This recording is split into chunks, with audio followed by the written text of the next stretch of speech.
Class 10 exercise number 1 वैदिक गणित सूत्र परावर्त विधि से भाग दीजिए। और क्वेश्चन 16 है 1154 भागित 103। अब हमें जब ये इसको सोल्व करने के लिए सर्वप्रथम आपको देखना है कि आधार अब ये 103 है, 103 100 के आसपास है, तो आधार ले लिया हमने 100। अब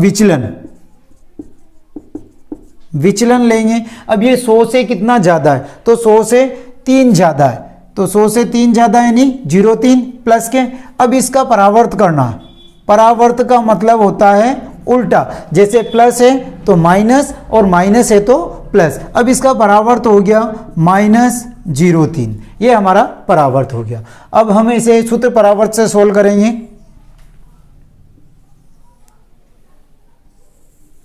तो इसे तो वो इस खंड को बोलते हैं प्रथम खंड, इसे बोलते हैं मध्य खंड, और ये होता है हमारे तृतीय खंड।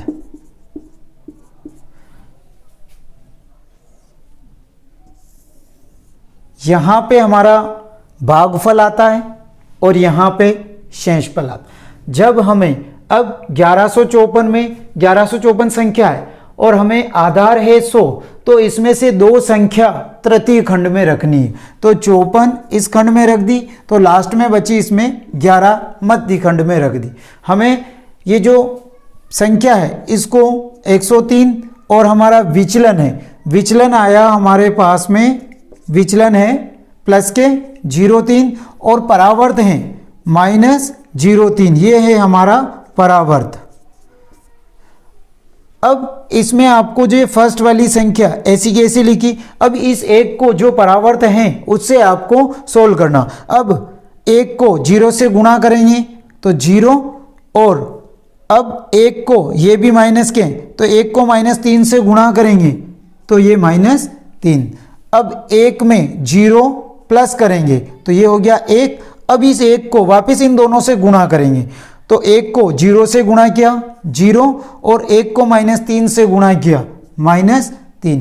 अब प्लस माइनस माइनस, 4 में से 3 गया, 1 बचा, और ये प्लस का और ये माइनस का, तो 5 में से 3 गया तो 2। हमारे जो भागफल हैं, भागफल तो आए 11 और शेषफल हुए 21। तो लिख देते हैं भागफल बराबर 11 और शेषफल बराबर 21। ये हमारे आंसर हो गए।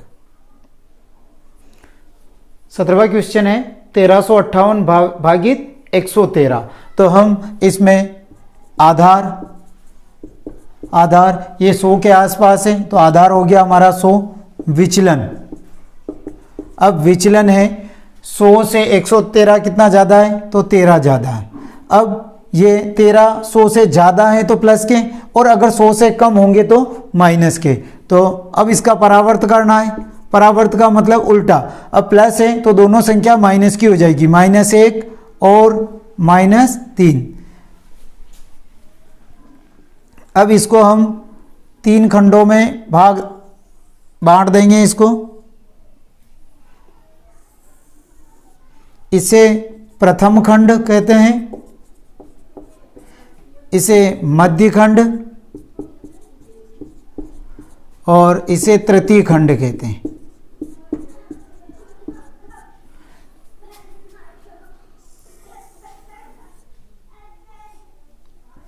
यहां पे हमारा भागफल आता है मध्य खंड के लास्ट में, और तृतीय खंड के लास्ट में शेषफल आता है। अब हमारे आधार हैं 100, तो 100 में 2 0 होते हैं, तो इसमें से 2 संख्या 1358 में इकाई और दहाई की संख्या तृतीय खंड में आएगी, तो 58 इस खंड में आ गई। अब बची 13, तो 13 मध्य खंड में आएगी। अब हमारे पास में संख्या है 113 और इसका विचलन आया हमारे पास में प्लस के 13।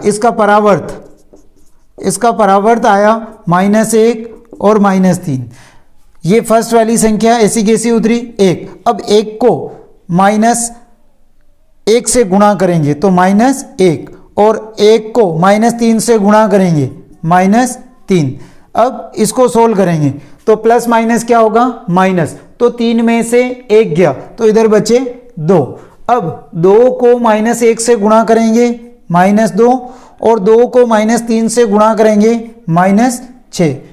अब प्लस माइनस माइनस 8 में से 6 गए तो प्लस के 2 बचे और माइनस माइनस प्लस 3 और 2 5, माइनस के 5 और प्लस के 5 तो प्लस माइनस माइनस 5 में से 5 गया तो 0। तो हमारा जो भागफल आया 12 और शेषफल हुआ 0,2। तो भागफल बराबर 12 और शेषफल 0,2 हमारे आंसर होंगे। क्वेश्चन 18 1432 भागित 88। अब आधार लेंगे, इसमें भी आधार इसका 100 क्योंकि 100 के आसपास ही है। अब विचलन 100 में से कितने कम में 88 तो -12। अब इसका परावर्त करेंगे, परावर्त का उल्टा यानी कि माइनस में है तो ये किस में हो जाएगा प्लस में हो जाएगा हमारे पास में। तो लिख देते हैं इसको,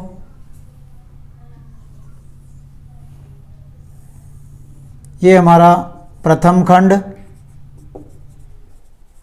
मध्य खंड और तृतीय खंड।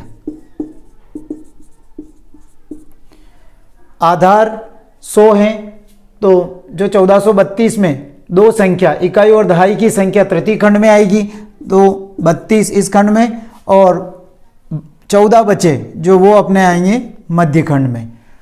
हमारे पास में संख्या है 88 और इसका विचलन आया -12। तो इसका परावर्त करेंगे तो परावर्त आया माइनस में है तो प्लस में, ये इसका परावर्त आ गया। अब इसको सोल्व करते हैं। ये वाली फर्स्ट वाली संख्या ऐसी 1। अब 1 को 1 से गुणा किया 1 और 1 को 2 से गुणा किया 2, इसको सोल्व किया। 4 में 1 जोड़ा 5। अब 5 को 1 से गुणा किया 5 और 5 दूनी 10 तो ये हो गया 10। अब इसको प्लस कर लेंगे 10 और 2 12, 12 का 2 हासिल 1, 5 5 10 और 1 11।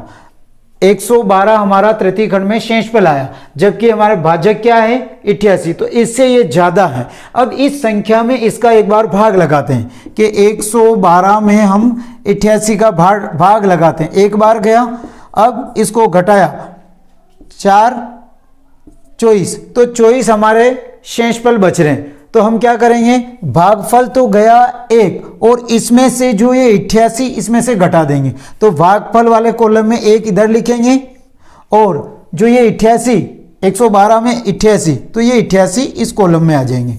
और अब इसको प्लस कर लेंगे और इसको माइनस, तो 6 और 1 16 और इसमें से घटा देंगे तो ये आए हमारे पास में 24। तो भागफल तो आए हमारे पास में 16 और शेषफल आया 24। लिख देते हैं कि भागफल बराबर 16 और शेषफल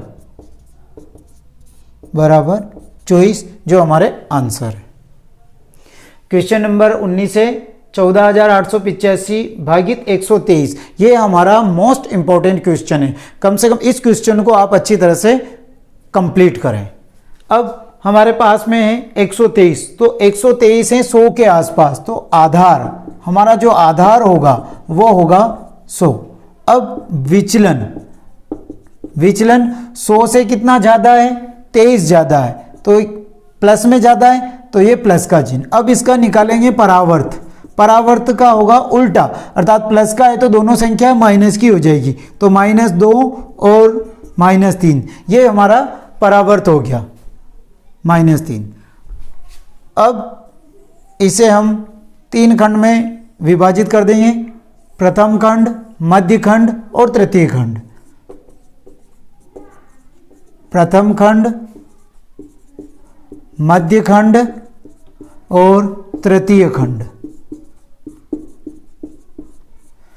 जब आधार 100 है और 100 में 2 जीरो हैं, तो इसमें से 14,885 में से 2 संख्याएं इकाई और दहाई की संख्या तृतीय खंड में आएगी। तो इसमें इकाई और दहाई की संख्या 5 और 8 है, तो इसमें आ जाएगी 8 और 5 ये तृतीय खंड में आ गई। अब बची कितनी 148, तो 148 इस कॉलम में आ जाएंगे। हमारी संख्या है 123, 123 हमारे प्रथम खंड में, और इसका विचलन हमने विचलन ज्ञात किया था, विचलन आया 23 प्लस के, तो इसका परावर्त हो जाएगा इसका -2 और -3। इसको सोल्व कर लेते हैं। अब ये फर्स्ट संख्या ऐसी की ऐसी। अब इस संख्या को गुणा, हम जो परावर्त अंक आए उससे ही गुणा करना है। ऐसा नहीं कि आप विचलन से गुणा करें, विचलन से गुणा नहीं करना है, क्योंकि हमारी विधि भी क्या है, सूत्र परावर्त विधि, इसलिए ध्यान में रखें। अब 1 को -2 से गुणा किया तो -2, और 1 को -3 से गुणा किया -3। अब इसको सोल्व कर लेते हैं। तो 4 में से 2 गया तो इधर बचे 2। अब 2 को 2 से गुणा करेंगे, 2 को -2 से गुणा करेंगे तो -4, और 2 को -3 से गुणा करेंगे तो -6। अब ये तो है प्लस के और ये दोनों है माइनस के, तो माइनस माइनस प्लस, ये तो हो गए 7 माइनस के और प्लस के 8। तो इसको सोल्व किया तो 8 में से 7 गए तो प्लस का 1 बचा। अब देखो 1 को -2 से भी गुणा करेंगे और 1 को -3 से भी गुणा करेंगे, -6 के नीचे लिखेंगे, ये ध्यान में रखें। अब 1 को -2 से गुणा किया -2, और 1 को -3 से गुणा किया -3। अब इसको सोल्व किया, 5 में से 3 गया तो 2 बचे, और ये हो गए 8, प्लस माइनस के 8 और प्लस के 8, तो प्लस माइनस माइनस, 8 में से 8 गया तो 0। तो हमारा भागफल तो आया 121 और शेषफल आया 0,2। भागफल इक्वल टू 121 और शेषफल इक्वल टू 0,2।